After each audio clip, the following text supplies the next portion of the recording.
퇴직이라는 말은 간단하지만 그 말 안에는 한 사람의 시간 전체가 담겨 있다. 특히나 직장에서 온몸을 던져 일해온 사람일수록 그 이면에 놓여 있던 것들과 마주하는 순간이 크고 무겁다.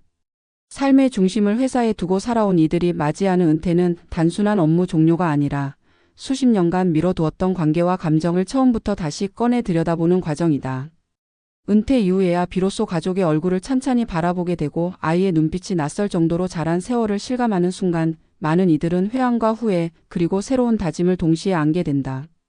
전직 임원으로 치열하게 살아온 한 남성 역시 그랬다. 매일 밤 야근에 출장을 반복하며 다 가족을 위해서라 말했지만 정작 가족과 함께했던 시간은 기억조차 희미했다. 그러다 은퇴 후 어느 날 그는 자신보다 더 크고 어른스러워진 자식의 얼굴을 찬찬히 바라보며 문득 이런 생각이 들었다. 나는 이 아이의 얼굴을 제대로 본 적이 있었던가. 은퇴는 그렇게 뒤늦은 만남의 시작이 되었다. 첫 번째 사례는 72세의 전직 대기업 임원 정영호 씨의 이야기다. 정 씨는 30 즈음부터 이름만 대면 아는 대기업에 입사해 40년을 쉼없이 일했다. 승진을 위해 실적을 위해 회사를 위해 가족과 보내는 저녁 식사는 언제나 뒤로 미뤄졌다. 아이가 아플 때는 출장지에서 전화로 안부를 물었고 아내 생일엔 부하 직원들과 회식 자리를 지키느라 케이크 하나 사들고 가지 못한 해가 부지기수였다. 정 씨는 말한다. 그땐 몰랐죠. 내가 돈을 벌어 가족을 지킨다고 믿었으니까. 근데 돌아보면 가족은 내가 없던 시간에도 조용히 나를 기다려주고 있었던 거예요. 정 씨는 은퇴하고 나서야 처음으로 가족과 함께하는 저녁 식탁을 마주했다.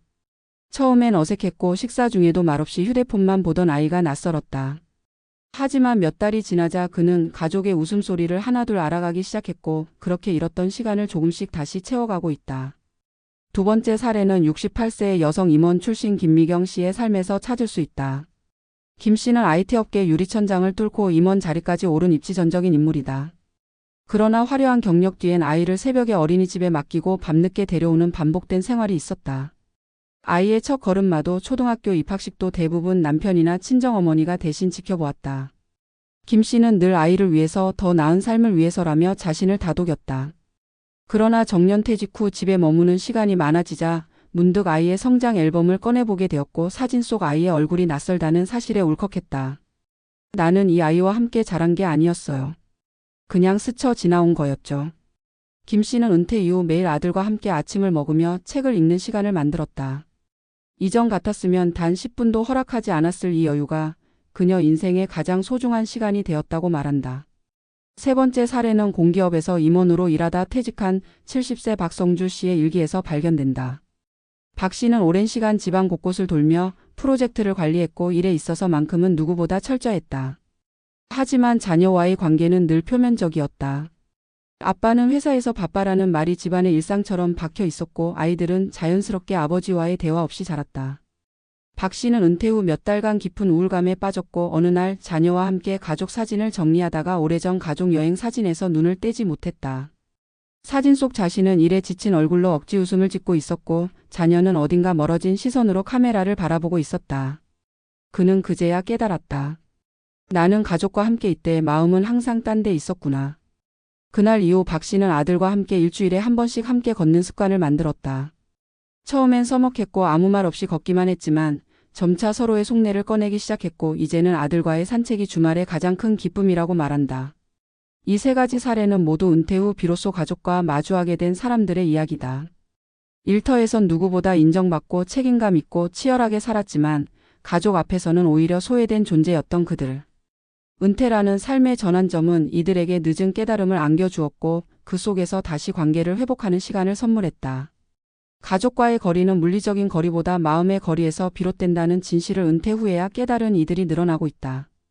자식이 자라는 동안 함께 자라지 못했던 어른들이 이제는 자식을 친구로, 동료로 대하려 노력하는 모습은 우리 사회가 은퇴를 다시 바라보게 만드는 중요한 전환점이기도 하다. 은퇴란 단지 일을 그만두는 일이 아니라 멈춰 있었던 시간을 되돌아보고 소중한 것들과 다시 연결되는 시작이기도 하다. 아이 얼굴을 20년 만에 제대로 본 어느 아버지의 고백처럼 우리 모두는 언젠가 멈추어 서서 정말로 소중한 얼굴을 마주하게 된다. 그때 후회하지 않기 위해서라도 지금 이 순간부터 우리가 외면해온 것들을 다시 바라볼 용기를 내야 할 때다. 가족이라는 단어는 늘 우리 삶의 중심에 있는 듯 보이지만 실상은 가장 멀리 있는 존재일 때가 많다. 특히 직장 생활이 삶의 전부였던 세대에겐 더욱 그러하다. 책임감과 생계를 이유로 하루 12시간을 회사에 바쳤고 승진과 실적이라는 이름의 사다리를 오르기 위해 집과 가족은 뒷순위로 밀려났다. 그렇게 바쁜 일상을 살아낸 이들이 은퇴를 맞는 순간 가장 먼저 마주하는 현실은 경제적인 공백이 아니라 정서적인 단절이다. 함께 살아왔지만 정작 마음을 나눈 적 없는 가족과의 거리감, 말 한마디 꺼내기 어려운 자녀와의 어색함, 그리고 이제야 낯설게 다가오는 부부 관계의 공백은 은퇴 이후 새로운 위기로 작용한다.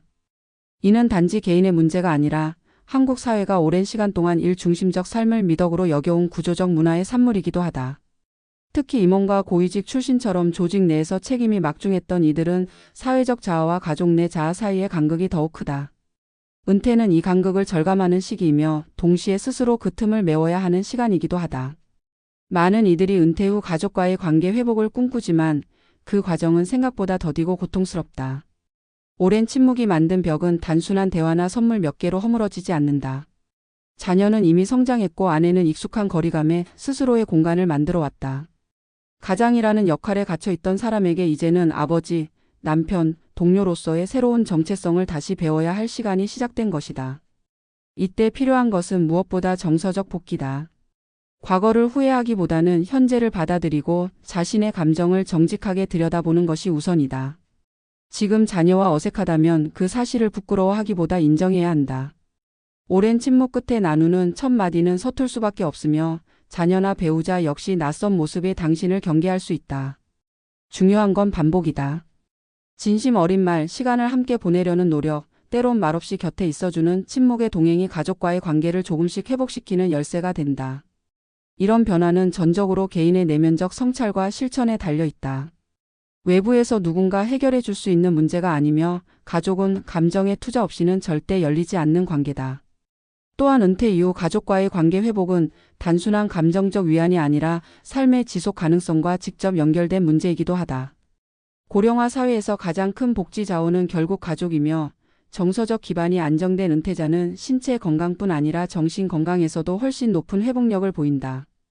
실제로 가족과의 관계 만족도가 높은 은퇴자는 외로움, 우울증, 자살 충동 등의 지표가 현저히 낮은 것으로 나타난다. 은퇴를 앞두고 있는 이들이라면 이제부터라도 가족과의 관계에 진심을 담아야 한다. 하루 10분이라도 자녀의 일상에 귀를 기울이고 아내의 이야기에 맞장구를 치며 가족 식사 자리를 의무가 아닌 기회로 여기는 태도가 중요하다. 물론 처음에는 어색하다. 그러나 직장에서 수십 년간 익숙해지기 위해 반복했던 것처럼 가족과의 관계도 익숙해지기 위한 시간과 노력이 필요하다. 이때 가장 경계해야 할 것은 자책과 회피다. 내가 너무 늦었다는 후회는 변화의 동력이 되지 못하며 어차피 자식들은 다 컸다는 체념은 관계의 문을 아예 닫아버린다. 관계는 살아있는 것이기에 언제든 다시 시작할 수 있으며 그 출발점은 작은 관심에서 비롯된다.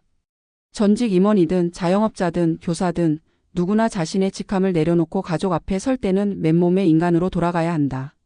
나이가 들수록 중요해지는 건 결국 사람이기에 삶의 마지막 국면에서 가족과의 관계 회복은 단지 감정적인 화해가 아니라 인간으로서의 존엄을 회복하는 과정이기도 하다. 특히 남성 은퇴자들에게 이 부분은 더 큰 과제로 다가온다. 그동안 감정 표현을 금기시하며 살아온 세대에게 사랑한다, 미안했다는 말은 익숙하지 않다. 하지만 이 말들이야말로 가족의 마음을 움직이는 열쇠가 되며 그것이 은퇴 이후 삶의 무게를 덜어주는 유일한 언어가 된다. 늦었지만 결코 불가능하지 않다. 오히려 지금이 가장 적기일 수 있다. 아이가 더 크기 전에, 배우자가 지치기 전에, 나 자신이 마음의 문을 닫기 전에 말이다. 결국 은퇴란 멈춤이 아니라 되돌아감이다. 내가 놓쳐왔던 얼굴들, 들리지 않았던 목소리, 느껴보지 못한 온기를 향해 천천히 돌아가는 시간이다. 그 길 위에 정답은 없다. 다만 자신만의 속도로 성실하게 그 길을 걷는 것만이 은퇴 이후 진짜 삶을 시작하는 방법이다. 아이의 얼굴을 20년 만에 제대로 봤다는 한 아버지의 말은 단순한 고백이 아니라 우리 모두에게 던지는 묵직한 질문이다. 나는 지금 내 가족의 얼굴을 얼마나 자주, 얼마나 진심으로 바라보고 있는가? 그 질문 앞에 솔직할 수 있을 때 비로소 은퇴 후 삶은 다시 시작된다.